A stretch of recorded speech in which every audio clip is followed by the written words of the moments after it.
तरफा बिकवाली का प्रेशर था। आज ऑफ कोर्स फाइनल प्रिंट अगर आप पढ़ें तो एफआईआईज की ओर से बिकवाली का भार आता हुआ दिखाई दिया, खास तौर से यहाँ पर रिलायंस जैसे स्टॉक्स में, और उसी के चलते हमने देखा बाजार में भी काफी ज्यादा सेलिंग प्रेशर देखने को मिला। तो ओवरऑल ये आखिरी सत्र भी भारतीय बाजारों के लिए खराब था, लेकिन ये पूरा साल अगर आप देखें तो इंडियन मार्केट्स में हमने देखा है लगातार डाउनवर्ड ही परफॉर्मेंस और अंडर परफॉर्म इसने किया है अपने बाकी के पीयर्स से। कहां पर ज्यादा गिरावट देखने को मिली इंडेक्स वाइज, स्टॉक वाइज, इसका पूरा जायजा हम लेंगे हमारे सहयोगी संदीप ग्रोवर के साथ। बेहद खराब रहा है इस साल निवेशकों के लिए।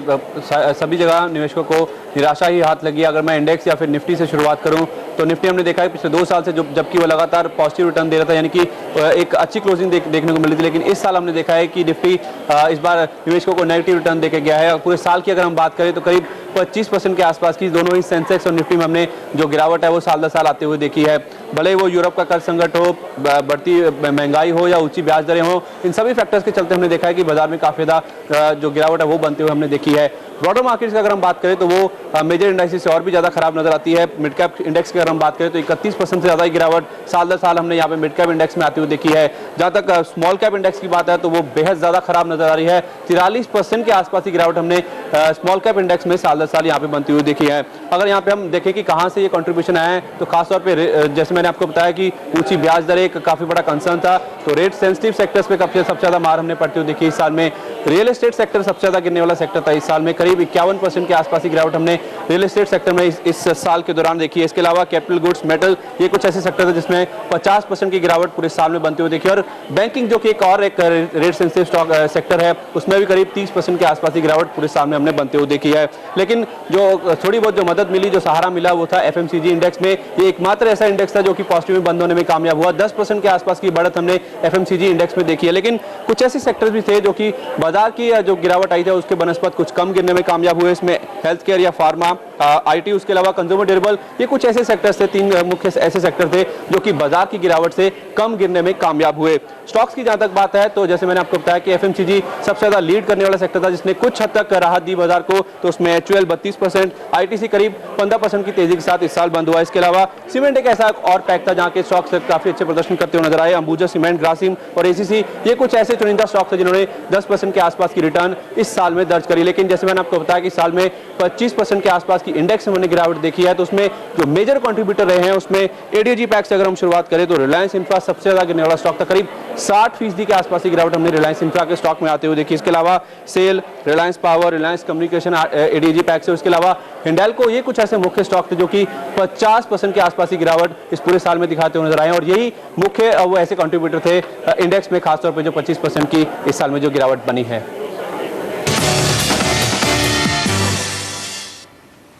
तो बेहद खराब प्रदर्शन रहा है 2011 में इक्विटी मार्केट्स का, लेकिन 2012 क्या लेकर आएगा? वीके शर्मा हमारे साथ है। विनोद जी, आखिरी जो सत्र था भारतीय बाजारों के लिए वो भी खराब नोट पर, इनफैक्ट ट्रेंड के अगेंस्ट जाकर हमने फिर से देखा है दिसंबर की जो समाप्ति है वो नेगेटिव टेरिटरी में होती हुई दिखाई दी। ऐसी स्थिति मेरे ख्याल से 2001 में पहले देखने को मिली थी। अब क्या यही रुझान 2012 में भी देखने को मिले, मायूसी का, नर्वसनेस का, बेरिशनेस का? मेरे ख्याल से अच्छे समाचार पहले। तो जहां तक हमने ये देखा है कि हिस्ट्री ये कहती है कि जो साल एक कोई मार्केट अगर अंडर परफॉर्म, बहुत ही बॉटम पे बंद होता है तो, और अगले साल वो बॉटम में नहीं आता, वो अच्छे स्टॉक्स में, अच्छे मार्केट परफॉर्मेंस में उनकी गिनती होती है। तो हमारा ये जो मार्केट है ये 2011 को समाप्त कर रहा है करीब करीब बॉटम के ऊपर। हमने काफ़ी गिरावट यहाँ देखी है और अंतर्राष्ट्रीय जो इंडिसेस हैं उनके अंदर भी हमारी जो परफॉर्मेंस है बहुत ही दयनीय रही है।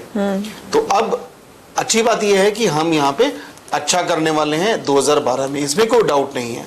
और रिलेटिव तौर पे बिकॉज हमने अंडर परफॉर्म किया है तो आने वाले समय में 2012 के अंदर मुझे लगता है कि हमारे पास ज़्यादा पैसा आएगा एफआईआईज की तरफ से, और वो पैसा इमीडिएटली नहीं आएगा।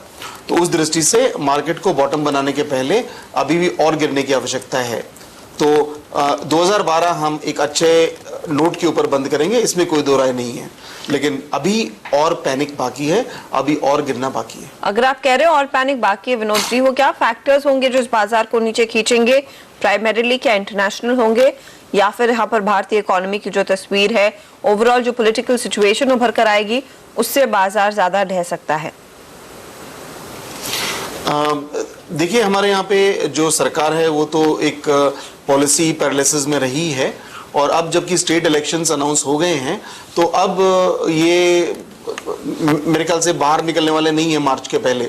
और जो बजट भी शायद अगर पोस्टपोन होता है 2 या 3 दिन के लिए, तो उसके बाद में मेरे ख्याल से कुछ नई पॉलिसी आए तब कोई बात बने। तो फिलहाल तो कोई किसी प्रकार का आप अपेक्षा न करें कि सरकार कोई ऐसे पॉलिसी मेजर डिसीजंस लेगी जो मार्केट को एक सहायता दे सकें। दूसरी बात, अंतर्राष्ट्रीय लेवल पे मुझे लगता है कि अभी तक जितने भी हमने जो परफॉर्मेंस देखी है लास्ट एक सप्ताह की और या 15 दिन की पकड़े, तो अमेरिकी मार्केट्स ने ठीक ठाक परफॉर्म किया है। और बुरे समाचार लगता है एक बार छिप से गए हैं, तो मुझे लगता है कि ये लार्जली हॉलीडेज के कारण है। और अब जबकि हॉलीडेज के बाद मार्केट लौटेगा अगले सप्ताह, तो उसके बाद में मैं समझता हूं कि जो भी बुरे समाचार एक बार चटाई के नीचे दबा दिए गए हैं वो शायद उभर कर सामने आएंगे। और खासकर हम डी रेटिंग होते हुए देखेंगे कई कंट्रीज की और बैंक्स की जो अभी तक पोस्टपोन कर दी थी काफ़ी रेटिंग एजेंसीज ने। तो बुरे समाचार अभी बाकी हैं, तो वो अंतर्राष्ट्रीय समाचार हैं जो हमको नीचे लेके जाएंगे। और खासकर जब एक क्वार्टर एंड और ईयर एंड को जब मार्केट नहीं संभाल सका वो लेवल, तो ये मानना पड़ेगा कि आने वाला ये जो लेवल है 5531 4531 का जो मार्केट ने बॉटम बनाया था, वो भी आने वाले सप्ताहों में टूटेगा। विनोद जी, इस अगर साल की बात करें तो जिस तरह से हमने देखा बाजार टूटा है, उनमें बैंकिंग सबसे आगे था, कैपिटल गुड्स में हमने देखा काफी ज्यादा प्रेशर। क्या यही वीकर पॉइंट्स रह सकते हैं? जो आपने कहा रिकवरी आएगी लेकिन टाइम लगेगा, तो इनिशियल हाफ अगर आप सोचे टाइम लग सकता है रिकवरी आने में, क्या ये पॉकेट्स और कमजोर रहेंगे? क्या यहीं पर बिकवाली का भार ज्यादा देखने को मिलेगा या फिर कुछ और? जी, तो बैंकिंग एक क्षेत्र ऐसा है जो मार्केट को ऊपर लेकर गया था। और आपको ध्यान होगा कि जब मार्केट ने नया हाई 2011 में नहीं बनाया, लेकिन बैंकों ने अपना बनाया था, तो मतलब 2011 या उसको आप नवंबर 2010 से गिन लीजिए, उस पीरियड में बैंकिंग ने अपना नया हाई बनाया था। तो ये सेक्टर ऐसा है जो मार्केट को नीचे लेके भी जाएगा, और ये नीचे लेके तब तक जाएगा जब तक इंटरेस्ट रेट्स कट होना शुरू नहीं होते हैं, तो उसमें समय लगेगा। और ऐसे वक्त के अंदर जबकि इंटरेस्ट रेट जब तक नहीं कटते हैं, तब तक हम पाएंगे कि हमारे जो एनपीएस हैं बैंकों के वो बढ़ेंगे, और बैंकों के मार्जिन भी हमने देखा यूनियन बैंक ऑफ इंडिया ने जैसे अपने रेट्स घटाए थे, तो उस दृष्टि से कॉर्पोरेट्स को थोड़ी राहत महसूस हो सकती है उनको, क्योंकि उनको थोड़ा रेट कम मिलेगा, लेकिन बैंकों के मार्जिन अभी भी घटेंगे। तो मैं समझता हूँ कि अभी 2 क्वार्टर और लगेंगे इस पूरे असमंजस में से निकलने के लिए। तो हैप्पी न्यू ईयर तो नहीं बोल सकते, पर हैप्पी होली जरूर बोल सकते हैं। मेरे ख्याल से उस दौरान में शायद मार्केट यहाँ से उभर कर ऊपर आने लगे। Hopefully so. इस बाजार में हमने देखा है ऑफ कोर्स जब पिटाई शुरू हुई तो चाहे वो हैवी वेट्स हो या फिर स्मॉल कैप्स मिड कैप्स, कोई भी नहीं बचा। लेकिन एक शेयर जिसके गिरने से सबसे ज्यादा दुख या फिर सबसे ज्यादा नुकसान जो होता है वो रिलायंस इंडस्ट्रीज है। विनोद जी, क्या आपको लग रहा है वो सेलिंग प्रेशर आगे भी कंटिन्यू करेगा? क्योंकि हमने देखा है करीब 700 के नीचे फिसला पिछले ट्रेडिंग सेशन में, और यहाँ पर शायद ऐसे अलर्ट्स भी आ रहे हैं कि Q3 भी काफी ज्यादा नुकसान वाला रह सकता है। जी, तो ये अगर मैं सही देख रहा हूं तो मुझे लगता है कि ये करीब करीब आप समझिए 33 महीने के लो के ऊपर ये स्टॉक बंद हुआ है। तो ये काफी दयनीय स्थिति है, और ये भी लगता है कि ये जो प्रेशर है ये आगे चालू रह सकता है, बिकॉज एक इम्पॉर्टेंट लेवल तोड़ा है। तो अब ये जो स्टॉक है ये उन लेवल्स के नीचे भी जा सकता है जहां से इसने 2005 के जो लेवल्स थे, तो उसके भी वो तो खैर इतना तो कह पाना मुश्किल रहेगा, लेकिन मैं समझता हूं कि करीब 500 के लेवल भी एक बार इसमें स्टॉक में आपको देखने को मिल सकते हैं जो 2008 में गए थे। तो यहाँ पे ये अब नई वीकनेस के साथ तो रिलायंस भी काफी हद तक रिस्पॉन्सिबल रहेगा मार्केट को नीचे लेके जाने के लिए। चलो, तो बाजार आगे फिसलेगा, RIL की भी पिटाई होगी, 500 के लिए भी आपको तैयार रहना चाहिए। और ऐसे अगर लेवल्स दिखने वाले हैं तो बहुत ही वाजिब सवाल है कि कब खरीदारी करना शुरू करें। इसी पर हम विनोद जी की राय लेकर आएंगे। कब खरीदारी करें, कहां पर पैसा लगाएं, इस ब्रेक के बाद।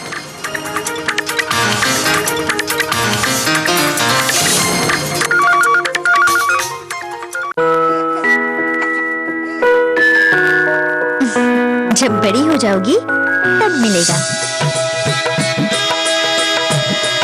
ये तुम्हारे लिए, अब तुम बड़ी जो हो गई हो।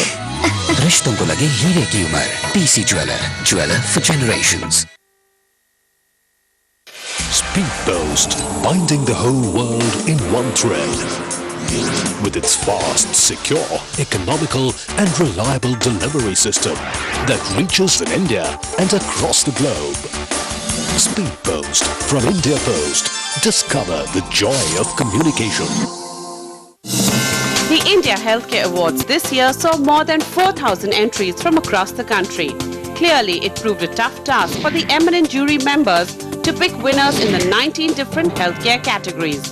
We get you a glimpse of how India's finest minds, Dr. Keval Handa, Dr. S.K. Sareen, A. Vaidish, Dr. Ramakant Panda and D.G. Shah discussed, debated and deliberated to choose the winners of the India Healthcare Awards 2011. ICICI Lombard Health Insurance and CNBC TV18 present India Healthcare Awards 2011 at these times only on CNBC TV18. Presented by ICICI Lombard Health Insurance, Research Partner IMRB, Media Partner Modern Medicare, Captive Media Partner Live Media, Prize Partner ShoppingMantra.com, Magazine Partner Prevention, Outdoor Partner Zenith Outdoor. People define their own luxury by antique artifacts, advanced technology, maybe expensive jewelry for few. For me, it's just my peace of mind. Sarah reflects your style. CNBC आवाज ने एक बार फिर साबित कर दिया है कि business news में वो सबसे आगे है। हाल ही में लिस्टेड आईपीओस पर कुछ बड़े एक्शन लेने की तैयारी में आ गया है सेबी। हमेशा से सीएनबीसी आवाज ने आईपीओ बड़े धोखे हैं सीजन 1 और सीजन 2 में लगातार निवेशकों को यही चताया था कि काफी सारे घपले हो रहे हैं आईपीओस में। जिस हिसाब से मोडस ऑपरेंडाई चल रहा है, operator book running lead manager का जो नेक्सस चलता है, वो प्रमोटर को कहते हैं कि जितनी आपकी फेयर वैल्यू से डबल पे लीज इशू करिए। सेबी ने हाल में आए 7 आईपीओस पर कड़ा कदम उठाया है। सीएनबीसी आवाज लगातार आईपीओ में होने वाली गड़बड़ियों के खिलाफ मुहिम चला रहा था। और कितने सबूत चाहिए आपको? सीएनबीसी आवाज, देश का number 1 business channel. Big impact on the market would be, of course, on the monetary policy which got, or changes which got announced on Saturday. For a quick review. We're bringing you business news in a whole new way. CNBC TV18 and CNBC Awaaz are now available live on your iPad. Download India's number 1 business channels on your iPad today.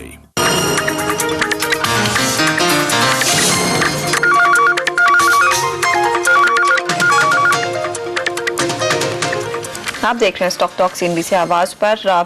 तैयारी हो रही है आने वाले साल की। 2012 कैसा रहेगा और आपकी क्या स्ट्रैटेजी रहेगी, उस पर राय लेंगे। हमारे साथ है विनोद जी।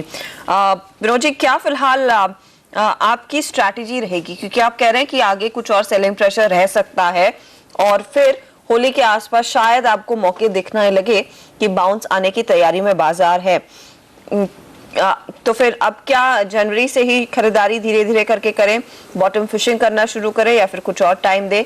सही मौका कब होगा? जी, तो इसकी सीधे तौर पे जवाब यही है हर्षिता जी कि इन्वेस्टर को चाहिए कि वो अभी से अपने हर महीने अपना निफ्टी 20 एक जो ETF एक्सचेंज ट्रेडेड फंड उसको बाय करे। तो अगर हम ये मानते हैं कि होली पे, या कोई इसको एक नाम न देते हुए भी अगर ये माने कि 2012 हम बिताएंगे हर महीने में निफ्टी 20 लेते हुए, तो ये पाएंगे कि शुरुआती दौर में जब मार्केट गिरता है तो हमारा जो पोर्टफोलियो है उसमें भी डिप्रिसिएशन आएगा, लेकिन मार्केट गिरने से कम आएगा। और जब एक बार बढ़ना शुरू होगा तो कम से कम ये हो जाएगा कि हम उस बॉटम को तो नहीं पकड़ पाए, पर हमने एवरेज आउट कर लिया और अब हमारा पोर्टफोलियो एक पॉजिटिव दृष्टि के साथ 2012 में एंड हो सकता है। तो उसके लिए निहायत ये समझना जरूरी है कि निफ्टी 20 अगर आप लें तो कितने टुकड़ों में लें तो मेरा ये मानना है कि आपके पास जो भी पैसा हो उसको आप बांट दें करीब अब से लेके 8 हिस्सों में, और अगले 8 महीने तक आप लगातार निफ्टी 20 को खरीदें, तो इस दौरान में मार्केट का बॉटम भी बन जाएगा और आप ऊपर उठते हुए मार्केट में भी आप एवरेज आउट कर पाएंगे। और उससे नतीजा ये रहेगा कि आपको at the end of the day आपको ये याद नहीं रखना पड़ेगा कि आपने कौन सा स्टॉक लिया है, और आप उस दौरान में आप इंडेक्स को ले रहे हैं, और इंडेक्स ऊपर जाएगा तो आपकी परफॉर्मेंस भी ऑटोमेटिकली आएगी। विनोद जी, अगर दर्शकों की सहूलियत के लिए अगर आप ये समझा सके, निफ्टी 20 में बेसिकली दाव अगर कोई लगा रहा है तो वो निफ्टी पर एक कॉल ले रहा है, राइट? जी, निफ्टी के ऊपर कॉल आप ले रहे हैं, लेकिन निफ्टी को नहीं खरीद रहे हैं आप, निफ्टी 20 को खरीद रहे हैं, जो एसेंशियली एक एक्सचेंज ट्रेडेड फंड है, और उसका जो फंड मैनेजर है वो उसको निफ्टी के जो स्टॉक्स हैं उनको हूबहू जो वेटेज निफ्टी के अंदर है उनको मैप करता है। तो आपको लोअर आपको मैनेजमेंट फीस पड़ती है, और आपका ऑटोमेटिकली जो पोर्टफोलियो क्लीनिंग अप भी होता रहता है। जो भी इंडेक्स में से निफ्टी बाहर जाती, निफ्टी का जो कॉन्स्टिट्यूएंट बाहर जाएगा उसकी जगह दूसरा स्टॉक आपका वो फंड मैनेजर ले लेगा। तो फर्ज कीजिए कि जिस तरह से रिलायंस कम्युनिकेशंस को या रिलायंस इंफ्रा को एक बार बाहर निकाला, तो वही स्टॉक्स ऐसे हैं जो आपको इंडेक्स से निकलने के बाद भी उन्होंने वो स्टॉक्स करीब 30% और गिरे अपने, और उससे भी ज़्यादा गिरे। तो ये इंडेक्स अपने आप को चेंज करता है। पिछले 5 साल को अगर आप एग्जांपल लें तो करीब 25 से ऊपर चेंजेस हो चुके हैं, और जब से इंसेप्शन हुआ है 1995 से तब तक निफ्टी के जो 50 स्टॉक हैं वो 65 बार या 66 बार बदले जा चुके हैं। तो आपको ये एहसास इस बात का होगा कि with the passage of time अगर आप कुछ नए भी चेंज करें तो आपका जो इंडेक्स जो आपके वहाँ पे आपने जो ETF खरीदा है वो आपके डिमेट अकाउंट में एज इट इज क्रेडिटेड है, और वो फ्रोजन होने के बावजूद वो चेंज हो रहा है बिकॉज इंडेक्स के अंडरलाइंग स्टॉक्स चेंज हो रहे हैं, और उसके तहत आपका जो अंडरलाइंग पोर्टफोलियो है उसके अंदर भी चेंजेस आएंगे। क्योंकि आपने कहा 8 इंस्टॉलमेंट्स में आप पैसा लगाएं और शायद 8 महीनों बाद आपको लगेगा कि बाजार ने अपना बॉटम बना लिया है, वो क्या साइन होगा विनोद जी इस तरह के माहौल में? क्योंकि लेवल देखकर शायद ये कहना मुश्किल हो रहा है कि बॉटम पर आया है या नहीं मार्केट। जी, मैं अपना जो लॉजिक है वो इस बात पे बना रहा हूँ कि पिछले 2 जो इंटरेस्ट रेट साइकिल्स रहे हैं, तो 2003 का जो बॉटम बना वो मार्च 2003 में बना, और वो करीब बना था 6ठे इंटरेस्ट रेट कट के बाद। उसके बाद में जो हमने देखा, सेंसेक्स ने मार्च 2009 में बॉटम बनाया, और वो भी जो बॉटम बनाया वो उन्होंने बनाया करीब 5वें इंटरेस्ट रेट कट के बाद। तो सबसे पहले ये समझना आवश्यक है कि इंटरेस्ट रेट्स अभी हम किस दौर में हैं। तो अभी तो इंटरेस्ट रेट हर्षिता जी घटने भी शुरू नहीं हुए हैं, 5वें 6ठे की तो बात बाद में आती है। तो मैं इन्वेस्टर से ये कहूंगा कि आप मार्केट को टाइम करने की कोशिश नहीं करें। अगर कुछ और टाइमिंग आप करना चाहते हैं तो इतना कीजिए कि जब इंटरेस्ट रेट घटने, जिस दिन भी इंटरेस्ट रेट कट आए उसके अगले दिन से आप शुरू कर दीजिए निफ्टी 20 में बाय करना, और वहां से आप 5 महीने गिन लो। आज से करना है तो आप 8 महीने गिन लो कि आपको ये पैसा आप लगाएं तो आप जो बॉटम को जरूर पकड़ पाएंगे। हालांकि इसकी एक वो नहीं करनी चाहिए, कोशिश नहीं करनी चाहिए बॉटम पकड़ने की, लेकिन एक स्ट्रेटजी है जो हिस्टोरिक रिजल्ट्स को देखते हुए आप इसको काम में ला सकते हैं। Fair enough. हम इसी के साथ लेंगे एक छोटा सा ब्रेक, लेकिन ये साल खराब रहा है, आगे की आपकी तैयारी जाहिर तौर पर समझना चाहेंगे, तो आपके जो भी सवाल हैं उसके जवाब भी लेकर आएंगे आपके।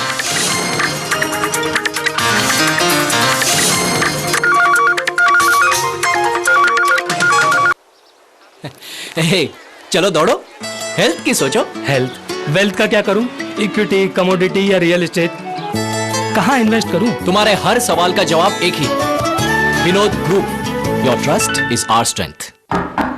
मफिन, मम्मी जी कह रही थी कि जब वो प्रेग्नेंट थी ना तो उन्होंने सिर्फ ऋषि कपूर की पिक्चर देखी, फिर तुम हुए। Even I want to see. Okay. अभी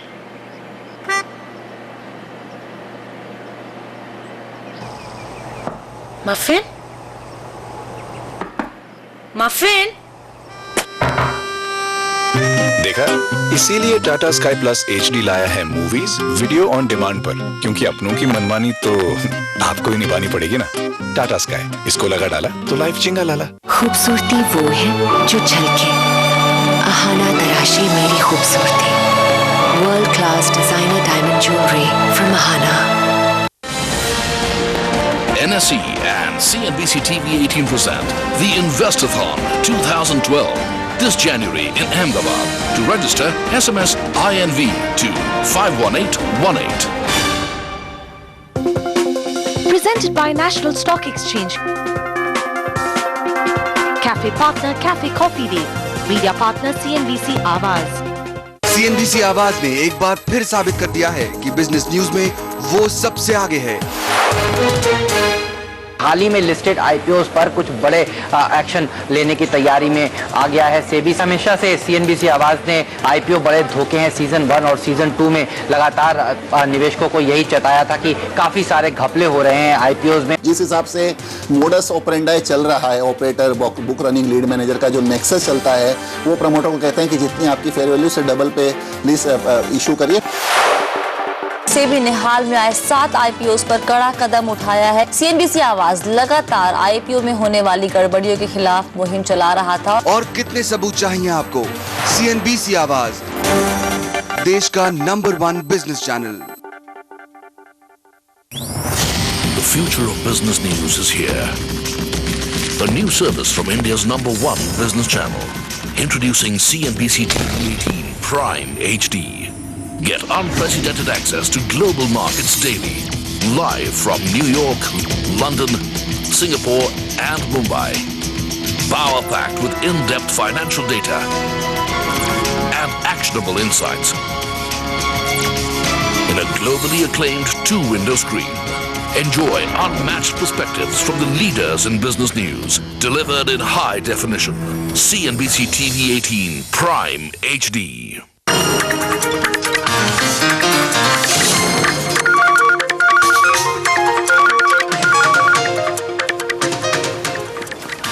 आप देख रहे हैं स्टॉक टॉक CNBC आवाज पर और अब आपके सारे सवालों के जवाब देंगे वीके शर्मा।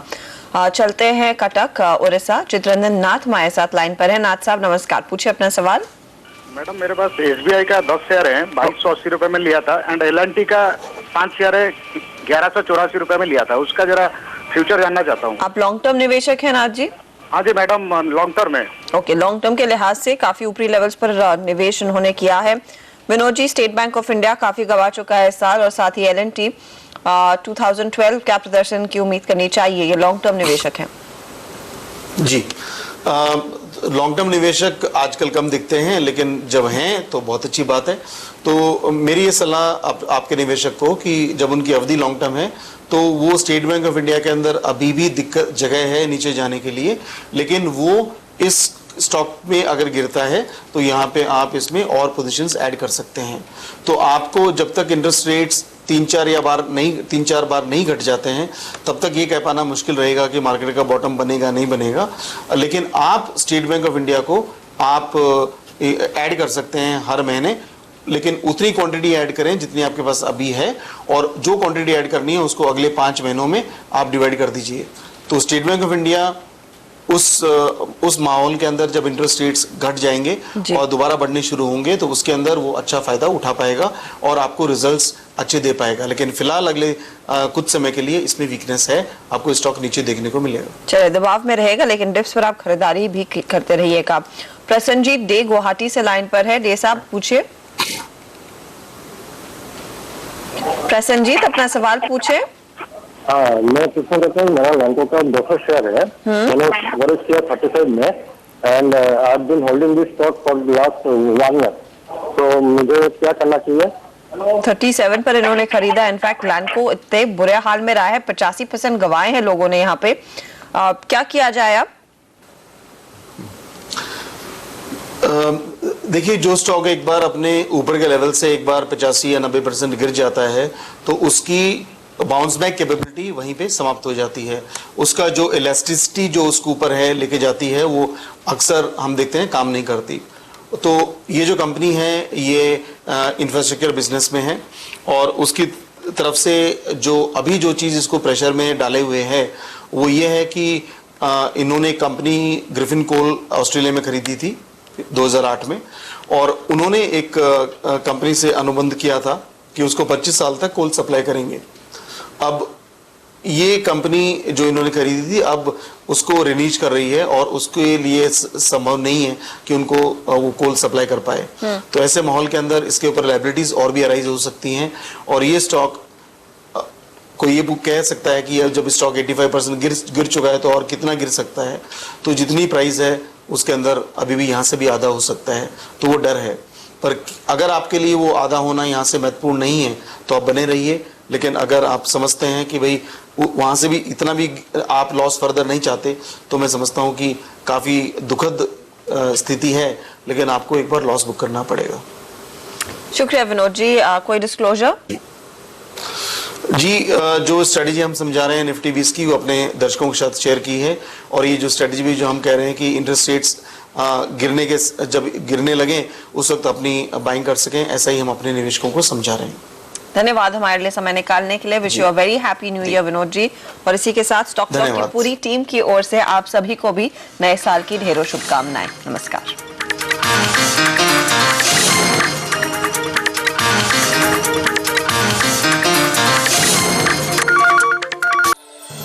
स्टॉक टॉक के प्रायोजक हैं angel broking, in depth analysis, precise advice, Panasonic inverter AC with Econavi, SBI life insurance, future guaranteed, Monte Carlo, it's the way you make me feel.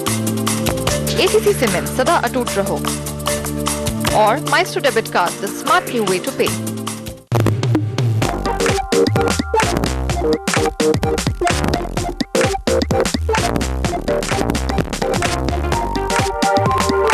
New Nokia Lumia 800. The amazing every day. Forever Jewelry, purity यानी mummy certified, भरोसा और सही price यानी पापा certified, और designs तो मेरा certification.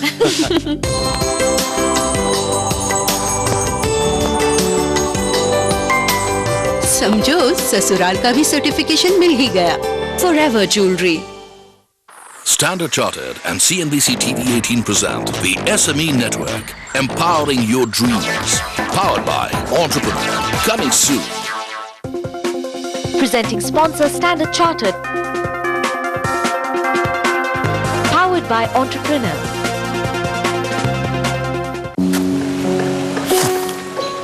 कब से कह रहे हैं, बस 6 महीने में बन जाएगा। बन गया ड्रीम होम। एक चीज मैंने सीखी है, भरोसा उसी का जिसकी गारंटी हो। जैसे GMI प्लान, ये देता है निवेश की रकम को दुगना करने की पक्की गारंटी। बजाज एलियंस, जियो बेफिक्र। Enmart wishes you all Merry Christmas.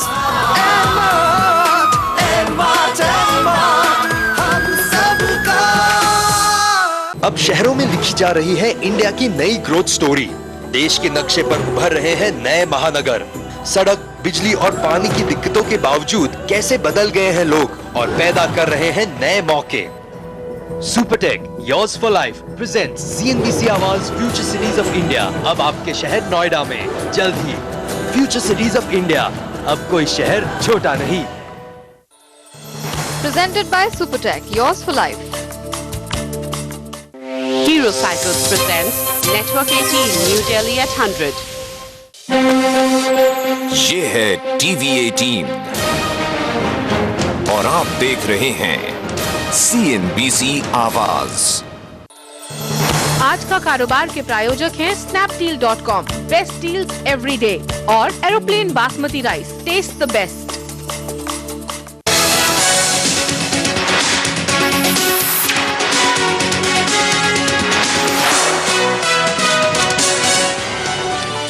बाजार ने गिरावट के साथ किया पुराने साल को विदा। इस साल सेंसेक्स ऊपरी स्तरों से 5000 पॉइंट टूटा।